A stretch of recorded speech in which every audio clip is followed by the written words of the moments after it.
Bonjour Caroline. Bienvenue dans ce qui est déjà la 10e émission de Studio Lacan. Nous allons la consacrer, vous l'aurez compris, aux enjeux contemporains du féminisme, en recevant Valérie Piette. Bonjour. Elle nous en informera en conversant avec elle dans notre séquence « Un divan dans le monde ». Nathalie Georges tiendra sa chronique de l'Écho de la culture à propos d'Ulysse. Et enfin, Xavier Gomichon a quelque chose à nous dire dans notre rubrique « Actualité de la psychanalyse » qui concerne ce qu'il appelle l'effacement des différences.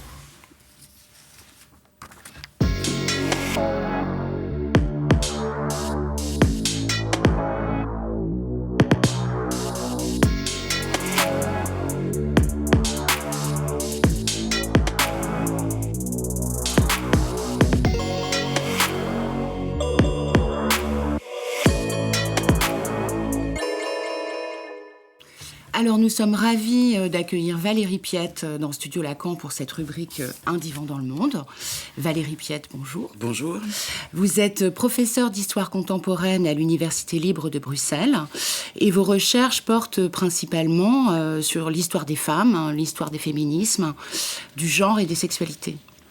Vous êtes l'auteur notamment de l'ouvrage « Pas ce soir chérie », Histoire de la sexualité au 19e et 20e siècle, paru en 2011 aux éditions Racine, qui a donné lieu à l'époque à une exposition dont vous avez été commissaire.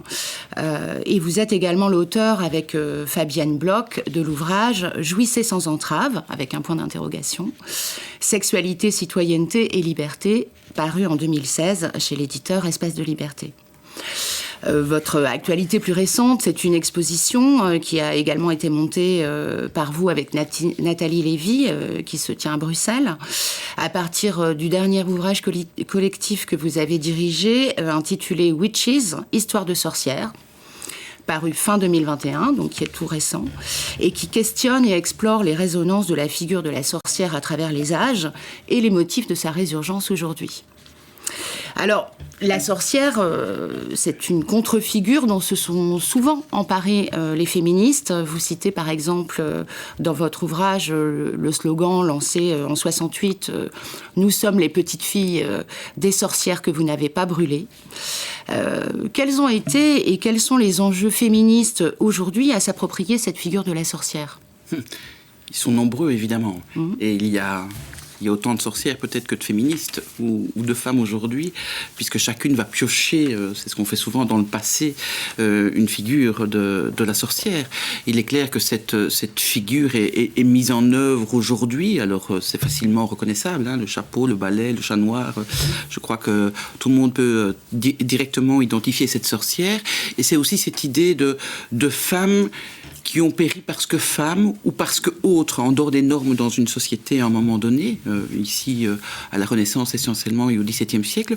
Et donc cette récupération de cette figure aujourd'hui dans nos pays, mais aussi dans le monde entier, là quelquefois où des sorcières n'ont pas brûlé, en tout cas les sorcières telles que nous les imaginons, cette récupération actuelle est extrêmement forte puisque c'est de dire nous sommes autres et peut-être que parce que autres vous nous aurez brûlé dans des temps plus anciens, et on peut aussi questionner est-ce qu'on ne brûle pas encore aujourd'hui des femmes ou des pensées de femmes, et donc là il y a vraiment une force et beaucoup de jeunes femmes se disent sorcières aujourd'hui. Alors il y a différentes formes de sorcières, il y a la sorcière politique très féministe, mais il y a aussi la sorcière qui se veut plus écoféministe ou proche de la nature, avec tous les mouvements que l'on voit résurgir aujourd'hui liés au retour à la nature. Et cette figure de la sorcière, ça peut aussi être ça. Ça peut être plein de choses, hein. La sorcière, c'est celle qui donne des soins.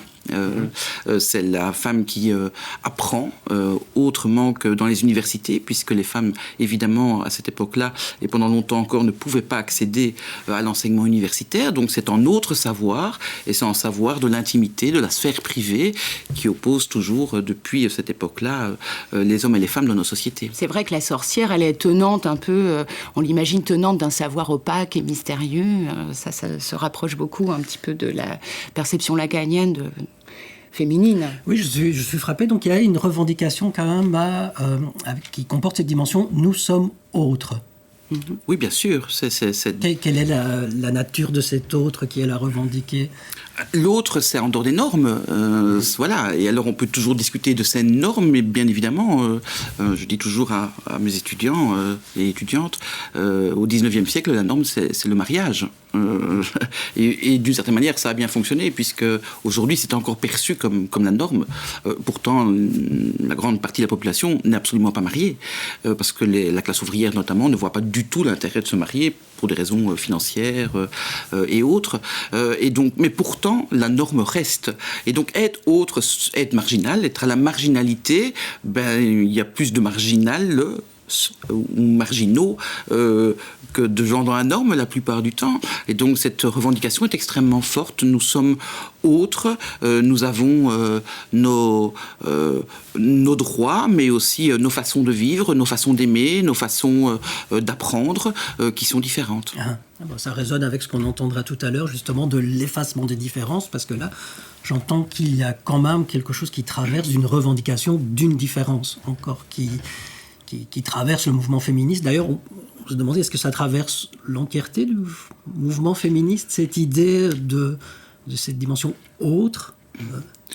Oui et non, parce qu'en fait on parle du mouvement féministe, mais il faut parler des mouvements féministes et des féminismes. Il n'y a plus personne qui parle dans féminisme depuis, je crois, pas mal de temps déjà. Il y a évidemment ce féminisme universaliste tel que, quelquefois on le caricature aussi beaucoup, je crois, à Simone de Beauvoir, on n'en est pas femme, on le devient, et tout ce qui va.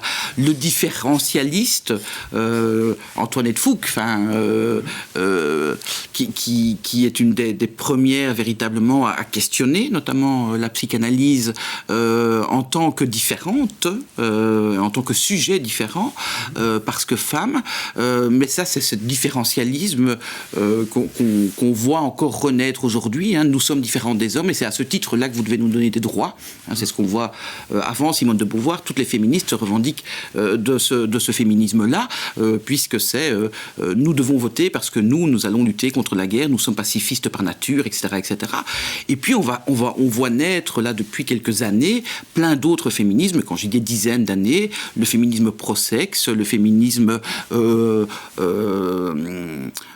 plutôt, le plus connu actuellement et qui gagne auprès des jeunes, c'est l'intersectionnel, comme on l'appelle, cette intersectionnalité, c'est-à-dire que je suis sans doute femme, et parce que femme, j'ai peut-être pas les mêmes droits que vous, parce que vous êtes homme, ou j'ai pas, voilà, mais je suis aussi une femme blanche, je suis aussi une femme dans certains niveaux sociaux, etc. J'ai une telle orientation sexuelle, je suis cis ou je suis trans, etc., etc., etc.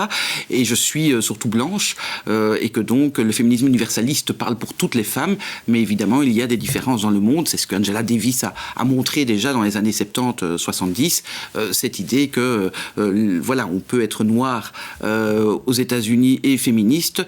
On est toujours entre deux chaises. Je veux dire, le mouvement des droits civils, le mouvement black va mettre les hommes en avant et pas les femmes. Et dans le mouvement féministe, elle sera reconnue avant tout comme noire et pas comme féministe blanche. Donc voilà, ce mouvement intersectionnel connaît un succès grandissant au sein des jeunes générations aujourd'hui. Alors, vous avez beaucoup travaillé sur l'affaire Weinstein au moment de sa sortie. J'ai lu beaucoup d'articles, de prises de position de votre part sur cette affaire. Est-ce que vous pourriez nous en dire un petit peu plus sur ce qu'elle a changé de la dynamique féministe, cette affaire ? Je crois qu'elle... Alors, les historiens ont toujours du mal à dire c'est un moment historique ou pas. Dans un siècle, on le dira peut-être. Je crois que c'est un moment quand même clé. Voilà, le féminisme fonctionne par vagues, et ces vagues, peu à peu, ça, c'est la mer. Je veux dire, MER ou MERE, on peut jouer. Mais c'est clair que ces vagues, à mon avis, vont être marquées par Weinstein à un moment donné. Les années 70 ont été un moment révolutionnaire parce que les femmes deviennent autonomes et sujets de leur histoire.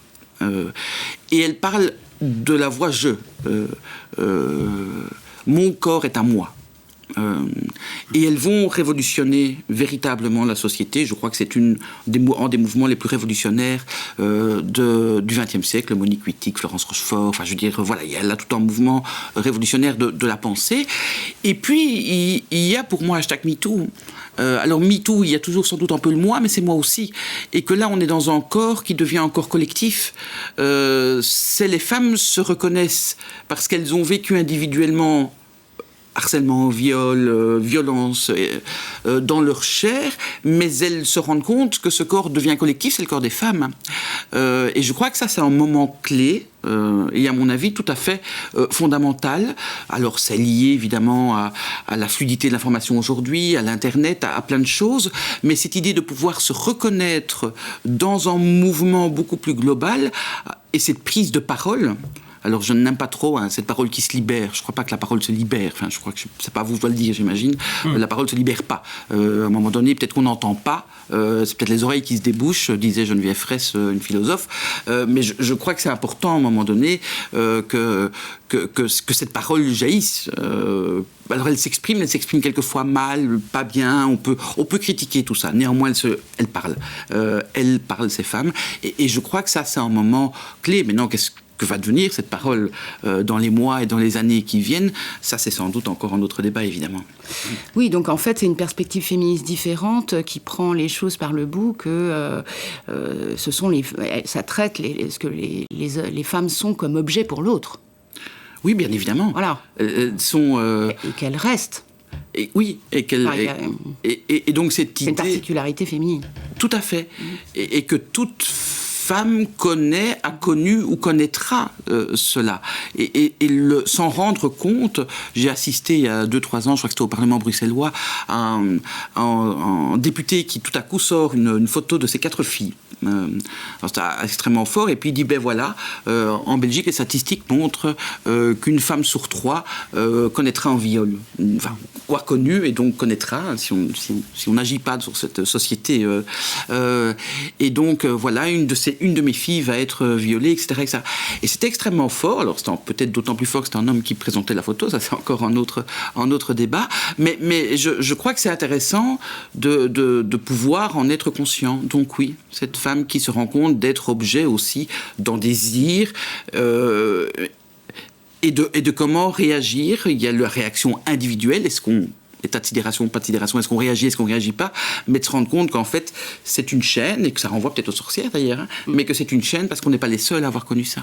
Merci Valérie. C'est intéressant parce que vous dites objet d'un désir, c'est-à-dire qu'effectivement dans la dimension du désir, on est toujours en même temps, il faut se prêter à être l'objet du désir de l'autre. Bon, on va reprendre. Elles ne le sont plus. Les petites filles des sorcières qui descendent dans les rues aujourd'hui, justement, refusent d'être cet objet. Bon, nous allons reprendre justement précisément sur ce point dans quelques instants la discussion. Merci Valérie Piette.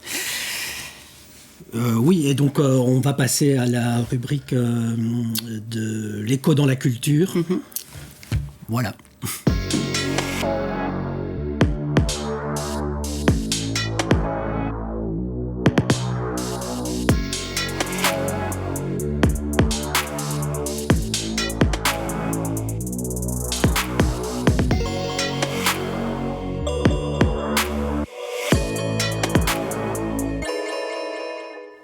Bonjour Nathalie Georges, c'est vous qui allez nous tenir la chronique aujourd'hui dans notre émission d'un écho de la culture. Vous êtes psychanalyste, membre de l'école de la cause freudienne.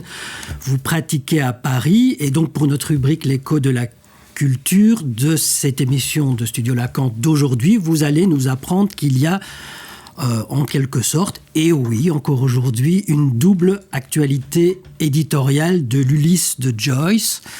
Joyce, dont nous sommes censés être rompus à l'œuvre par les propos et le séminaire que Jacques Lacan lui a consacré, le Saint-Homme. Vous nous avez proposé comme titre Ulysse, le roman du roman. Voilà, et je voudrais dédier cet écho dans la culture à Jacques Aubert, joycien, qui nous a quittés récemment. Élu par Lacan et qui nous a quittés l'année dernière. Oui. En effet, je vous présente donc 2 livres dans l'actualité éditoriale qui est sans doute plus nombreuse, puisque le 2 février prochain, il y aura 100 ans qu'Ulysse est paru, que Adrienne Monnier et Sylvia Beach ont offert à Joyce pour son anniversaire la première version d'Ulysse en anglais, en volume complet intégral. Donc la revue Europe lui consacre son numéro de janvier-février, et Philippe Forest a réédité chez Gallimard Beaucoup de jours, un livre qu'il avait publié aux éditions Cécile Defaux il y a 10 ans. Ces 18 chapitres d'Ulysse, Forest les dévore, rumine, régurgite, ravale depuis son adolescence. Aujourd'hui, il les dévide à nouveau pour nous. De la première ligne du prologue à la dernière de la fin, il tire la corde, ramène le filet, examine les trophées qui s'y accrochent, les épaves et les rend à leur destin. Fracas, émiettement, reviviscence. Au milieu des plaisirs de lecture qui nous attendent, embusqués, il nous montre aussi en filigrane comment opère la métamorphose du jeune homme, non pas en chien mais en artiste, et celle du poète-musicien en romancier. Familier depuis longtemps des 1000 ruses d'Ulysse, il multiplie les réponses aux questions et féconde nos doutes. Une fois le décor planté, alors que les personnages, avec leur chair, vêtus ou dévêtus, vont et viennent dans une langue qui les contient toutes, Forest les canalise et fait jouer leurs traits dans les lumières et les ombres du dehors et du dedans. La solitude du fils et celle d'un père endeuillé se tissent dans la tapisserie qu'il fait et défait pour nous au fur et à mesure, afin qu'y saisissant notre fil, nous inventions notre lecture dans ce bouquet de jours valant pour un seul, le 16 juin 1904, Bloomsday, dans un lieu valant pour tous, Dublin. Trame d'une histoire qui collecte et malaxe l'ensemble des fictions qui furent et seront depuis l'Odyssée d'Homère en passant par Elseneur, avec un héros qui est tout le monde, puisque son nom est personne. Finalement, on en aura donc on n'en a donc pas fini avec cette Odyssée. En tout cas, pour Philippe Forest, non. Lui, il croit au roman. Encore, à sa fin sans fin, à son retour éternel. Il contribue d'ailleurs à étoffer ce rêve de l'humanité. Et si l'opération lecture laisse quelques restes, c'est la matière d'un autre roman. Témoin le chapitre 15, immense chapitre dans Ulysse, le plus grand, Circé, qui s'écrit dans la langue du rêve, ce rêve dont les poètes et les romanciers ne cessent pas de contester à Freud, depuis le début, la carte et le territoire. Et si Forest plaide coupable devant Freud, explicitement, il tient que Joyce l'est avec lui, pas moins. Félix culpa, heureuse faute. N'est-ce pas là le chiffre de l'écrivain, pour qui le livre est un nom du réel, sinon le nom. Forest ne va donc pas du côté de Lacan. Il laisse la psychanalyse faire littoral à la littérature. Et d'ailleurs, ce n'est pas tant Ulysse qui a intéressé Lacan que la palpitation sensible entre l'écrivain, son corps, et le progress de son work. Avec Joyce, Lacan met le sujet en question à nouveau frais, et ce qui lui est le plus intime et le plus étranger, son mode de jouir. C'est un programme bien scandaleux, non ? C'est pas un hasard si chaque lecteur témoigne des effets sur lui du texte. Ainsi, pour ne citer que lui, dans Europe, Eisenstein, le cinéaste, parle de la sensualité incomparable des effets textuels d'Ulysse. Forest le dit, Ulysse est un grand roman d'amour. La voix de Joyce y vibre. C'est elle, la matière du roman, frissonnante de musique et de poésie. Dans le vide où elle se ressource, elle aiguise notre désir d'aimer. Alors, si nous nous attachons fermement au mât du bateau Joyce, Ulysse, nous ferons cette traversée, et en revenant, nous saurons mieux nous disposer à accueillir la parole d'un autre, attentif à la lettre en souffrance qu'elle charrie et recèle. Merci Nathalie. Merci beaucoup Nathalie, Georges, pour cette actualité, cette nouvelle actualité d'Ulysse. Restez avec nous si vous le voulez bien pour qu'on poursuive la discussion. Et peut-être je vous propose qu'on revienne à MeToo. Au mouvement MeToo, dont vous indiquiez qu'on considériez, même si c'est toujours par un effet d'après-coup qu'on le sait, que c'était un mouvement historique. Le mouvement est en même temps habité d'une tension, je dirais, d'une opposition. On a d'un côté vraiment une percée émancipatrice et une avancée majeure qui s'oppose à la dimension de l'abus dans toutes ses formes, avec une imposition de la reconnaissance en tant que sujet de droit de la dimension nécessaire du consentement. Mais de l'autre, vous connaissez les voix qui y voient des dérives majeures dans ce mouvement, tribunal populaire, mise en cause de l'état de droit, visée purificatrice, victim pride, pratique d'intimidation politique et morale totalitaire. Je lisais même exorcisme paranoïaque de la question sexuelle. Alors, comment analysez-vous le phénomène MeToo au regard de ces oppositions et de ces tensions qui divisent profondément la société? C'est pour vous dire, c'est comme le genre, certains comparent ça au nazisme. Ouais. Je crois, c'est quand même assez impressionnant, à chaque fois dans l'histoire, que les femmes parlent, qu'elles trouvent des mots pour le dire,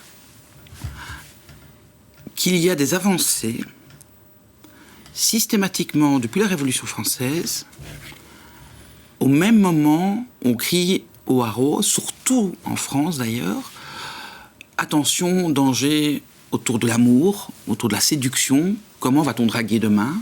Comment va-t-on séduire ? Et la séduction a peut-être quelque chose de très français. Mais c'est systématique. Et je crois que c'est pas anodin. Je crois qu'on ne supporte pas, je dis on, le on évidemment est toujours dangereux, mais qu'on ne supporte pas cette libération. Et à chaque fois, il y a ce backlash. À chaque fois que la vague monte d'une certaine manière, il y a un retour assez violent. C'est pour ça que je crois que c'est un événement historique, mais je ne crois pas du tout, et l'histoire n'est jamais linéaire, je ne crois pas du tout qu'on va vers un progrès merveilleux. On a vu ça monte et ça descend, la vague, et je suis sûr qu'à un moment donné, on est déjà un peu dans le creux de la vague pour l'instant. On sent bien qu'il y a un backlash, et attention, voilà... Quelle est la femme qui va porter plainte ? Vous avez, peut-être pas vous, mais ni moi, mais vous savez ce que ça signifie de déposer plainte pour viol, de rentrer dans cette logique justement. Alors, j'ai entendu une psychanalyste il y a pas longtemps discuter, et je trouvais ça extrêmement intéressant, discuter de est-ce qu'il faut aller en justice systématiquement ? Est-ce qu'on gagne quelque chose aussi pour soi ? Et elle remettait ça un peu en cause, et je trouvais que c'était intéressant. Mais celles qui le font, c'est tellement violent, c'est tellement long, c'est tellement difficile, que franchement, tout ça pour faire parler d'elle, je crois qu'il y a d'autres manières de le faire. Et donc, je dois avouer que ces critiques sont quelquefois extrêmement... étonnantes, étonnantes et en fait ne m'étonnent pas. Historiquement, à chaque fois, elles reviennent. C'est les mêmes critiques dans les années 70, quand les femmes sont dans la rue pour manifester pour la contraception, pour l'avortement. C'est les mêmes critiques. C'est les mêmes critiques. On retrouve les mêmes mots. Ça revient systématiquement. On ne va plus pouvoir draguer comme on veut, on ne pourra plus faire ce qu'on veut. Et attention, maintenant, la femme est libre de faire ce qu'elle veut. C'est elle qui prend une puissance, pour revenir au livre de Mona Chollet, la puissance invaincue des femmes. Voilà, c'est assez systématique. Donc, ça ne m'étonne pas, en fait. Bon, vous le disiez tout à l'heure, il y a plusieurs féminismes, et en particulier, il me semble qu'il y a une fracture dans le féminisme qui se cristallise en ce moment autour de la question trans. Oui. Si certaines féministes prennent le train trans avec un grand enthousiasme, d'autres y dénoncent, qu'on appelle les TERF, là, un prolongement finalement de la misogynie. Par exemple, l'exemple souvent utilisé, c'est l'impasse du jugement des performances sportives quand un trans M2F y participe aux compétitions. Sans doute vous avez suivi l'épisode où J.K. Rowling, l'auteur d'Harry Potter, qui a beaucoup fait pour la promotion des sorcières, a été ainsi réduite au silence dans son questionnement et traitée de transphobe. Donc moi, ça m'a fait penser que cette question trans, finalement, peut-être elle divisait le féminisme comme auparavant avait pu le faire la question de la prostitution. Là aussi, il y avait des mouvements complètement opposés. Et donc, la question auquel j'aurais envie que vous répondiez, c'est est-ce que c'est pas finalement toujours la question du corps des femmes qui est toujours là, centrale, dans ces fractures, et où il n'y a pas d'interprétation univoque féministe de cette question? Bien sûr, et il y a des voix tellement différentes. Il est clair que dans les années 80, on a beaucoup parlé de cette fameuse guerre des sexes, qui était une caricature d'ailleurs surtout aux États-Unis, entre ces féministes pro-sexe ou anti-sexe, mais déjà dire ça, c'est les réduire le débat. Mais certaines considérant que la prostitution doit être abolie directement, tout comme la pornographie, que c'est avilissant, etc., etc. Et vous aviez de l'autre côté cette idée aussi qu'il y avait des travailleuses et travailleurs du sexe, que l'abolir ne servirait strictement à rien parce qu'elles reviendraient cachées ou souterraines et dans des conditions plus désastreuses, et aussi qu'il peut y avoir en porno jouissif, voire féministe, voire trans, voire LGBT, etc., etc. Donc voilà, il y a eu cette guerre très forte, violente dans les mots. Donc les féministes ne sont pas tendres entre elles, et d'un côté de cela sort en débat extrêmement intéressant. Mais je crois aussi que ça ramène toujours à la sexualité, ça ramène toujours au plaisir, ça ramène toujours au corps des femmes. C'est que pendant longtemps, être féministe, notamment dans le monde académique, où c'est là aussi où il y a des débats la plupart du temps forts et violents, c'est aussi ne pas vouloir ramener les femmes à leur sexe. Alors que depuis la nuit des temps, c'est ce qu'on fait. Vous ouvrez dans n'importe quelle bibliothèque, voir au mot femme, c'est la sexualité, le fameux continent noir. Enfin voilà, on peut discuter longtemps, mais dès qu'on parle de femme, on parle de corps, on parle de sexe. Et ici, ces premières chercheuses ou ces féministes ont mis à distance aussi pendant très longtemps justement la sexualité, le corps. Et il a fallu attendre les années 70-80 pour voir émerger ces questions. Mais toujours avec quelquefois difficulté. Et donc, évidemment, elles ne sont pas d'accord entre elles. Et quelquefois, les débats sont d'une violence. On parle de la question trans, la question de la prostitution, encore aujourd'hui, divise les féministes. La question du voile, n'en parlons pas. Vous les mettez... j'ai déjà assisté à des débats, c'est extrêmement dur. Mais c'est aussi... pour moi, c'est la faiblesse des féminismes, sans doute. Mais c'est aussi l'énorme richesse. C'est qu'on débat ensemble, quand on arrive à entendre les arguments de l'autre. Et je crois, vous donnez l'exemple de Rowling et d'autres, je crois que là, il suffit de suivre sur les réseaux sociaux, on ne débat plus à un moment donné.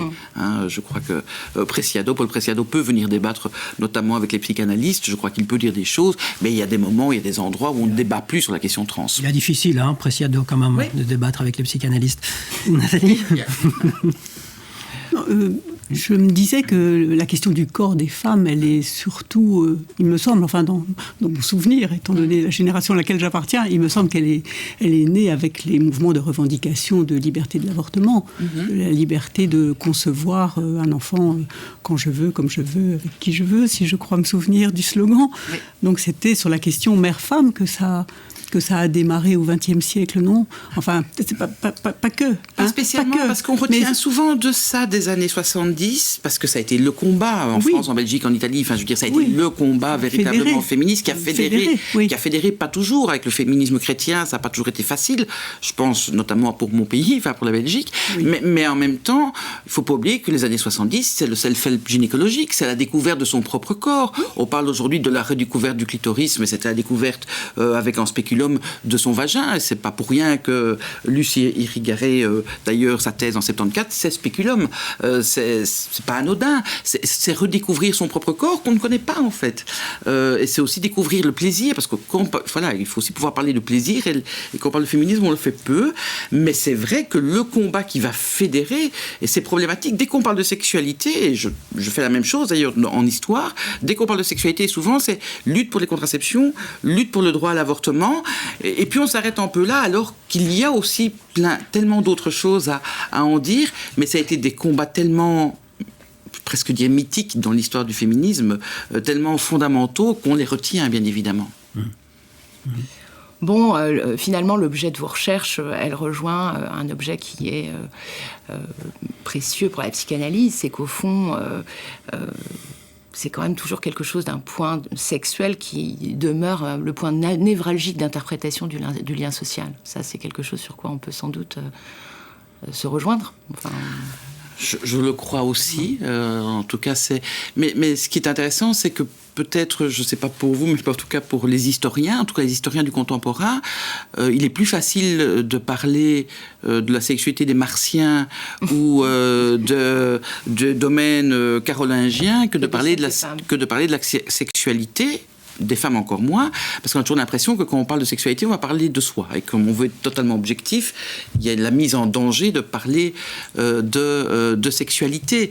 Mais je suis tout à fait d'accord. Je crois que la sexualité est la base de beaucoup de choses et est extrêmement intéressante. Mais comment l'approcher, l'appréhender historiquement, individuellement et collectivement, puisqu'il y a bien là aussi une évolution collective de là ou des sexualités dans le temps, quelles sont les sources que l'on va utiliser, comment aller voir par le trou de la serrure comme historien, notamment sur les pratiques sexuelles, c'est extrêmement difficile, hein. Il faut des sources pour faire de l'histoire, et on a beaucoup de sources peut-être plus sur l'avortement que sur les pratiques sexuelles. Sans compter que la sexualité pose une question à chacun et qu'il y a, pour reprendre un terme que Jacques Lacan utilisait, une opacité propre au sexuel. Tout à fait. Je dirais même qu'il y a deux domaines où les historiens ont un peu de mal, c'est la sexualité et c'est la mort. L'histoire de la mort. Et je crois que là, il n'y a rien d'anodin, le lien est fait. Merci Valérie Piette pour votre éclairage passionnant sur ces questions cruciales pour notre temps. Nous allons à présent passer à la rubrique Actualité de la psychanalyse, où nous entendrons Xavier Gomichon nous parler d'une actualité préoccupante de la psychiatrie.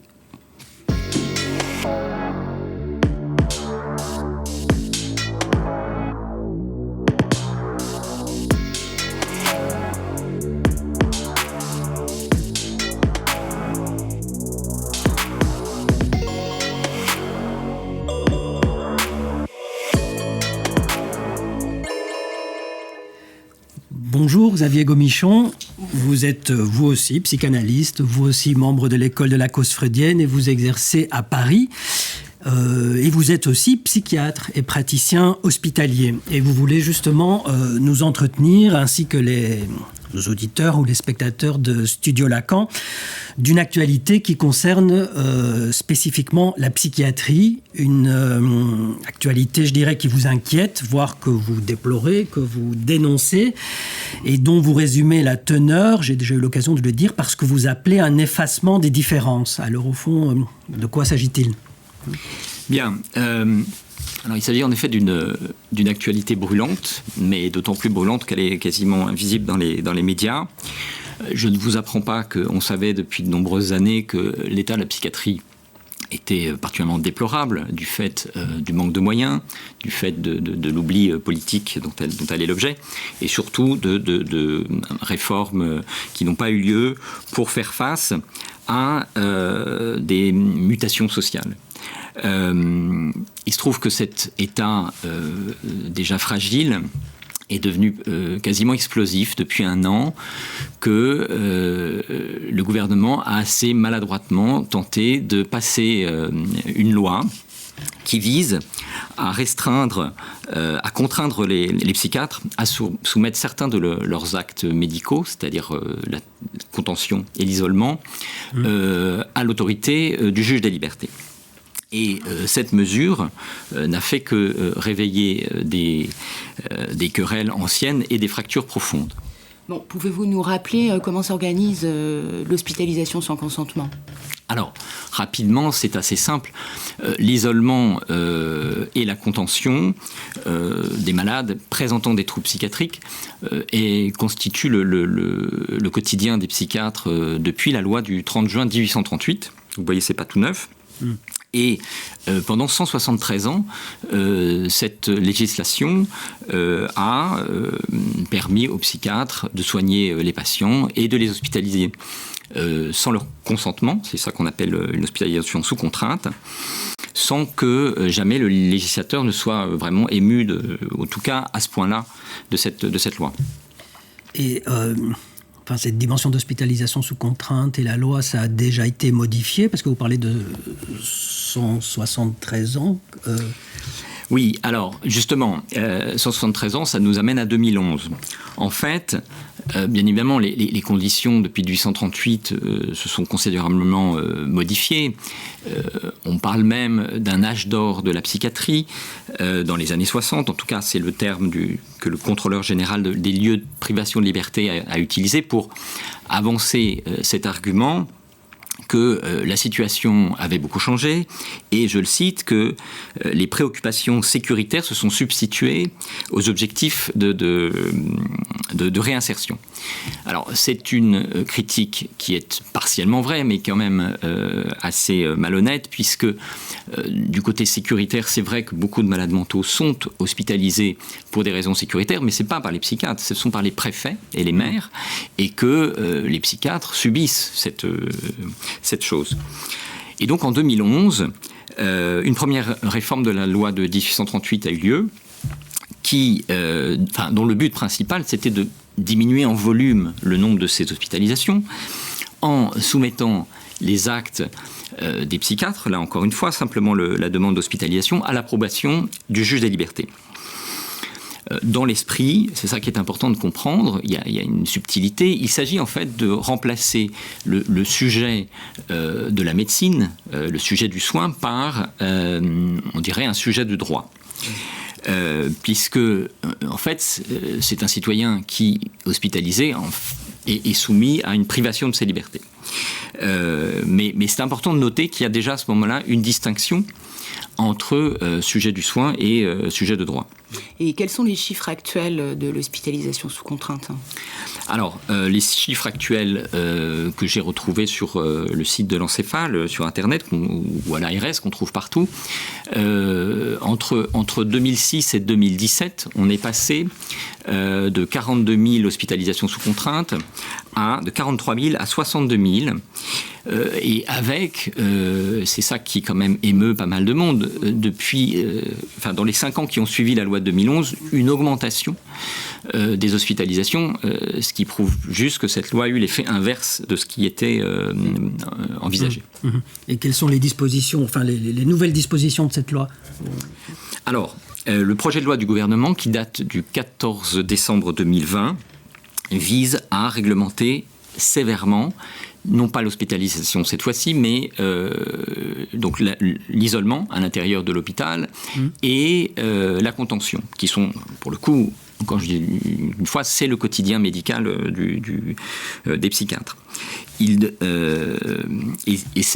Cette disposition est en fait ni plus ni moins qu'une mise sous tutelle des actes des psychiatres qui ne peuvent plus agir sans avoir la surveillance des juges des libertés, sans être toujours sous la surveillance des juges des libertés. Bon. Dès que cette loi a été mise en place, les conséquences n'ont pas fait attendre. Il y a eu un encombrement bureaucratique de tous les hôpitaux qui étaient déjà largement désertés. Il y a eu des fermetures de services Et partout en France, où déjà beaucoup d'hôpitaux manquaient de psychiatres, on a vu partir de plus en plus de médecins. Il faut savoir par ailleurs que la démographie médicale est plutôt inquiétante parce que la relève qu'on pourrait attendre des futurs psychiatres n'est pas au rendez-vous. Et comme le dénonçait la Fédération française de psychiatrie, le pouvoir exécutif n'a pas eu le courage ou la volonté politique d'élaborer en fait une loi spécifique à la psychiatrie et surtout d'ouvrir un débat, et c'est là où on rejoint l'actualité, mais un débat qui me semble indispensable sur la question de la limite démocratique au refus de soins. Vous trouvez que cette loi n'apporte aucune avancée ? Non. Non, d'abord parce que, comme je le montrais tout à l'heure, la loi de 2011 n'a fait qu'aggraver la situation et que, en utilisant les mêmes méthodes, il y a peu de chances pour qu'on améliore les choses et que par ailleurs, elle comporte en elle-même une contradiction que je vous explique simplement. Quand on hospitalise sous contrainte un patient, on l'extrait de la société, de son milieu habituel, et pour le mettre dans un service hospitalier. Déjà, en soi, c'est un isolement. Maintenant, si les médecins se permettent d'extraire ce patient, de l'isoler déjà de la société, c'est bien qu'il y a de bonnes raisons. C'est qu'il présente des troubles sévères, qui peuvent être l'agitation, la violence, les idées suicidaires.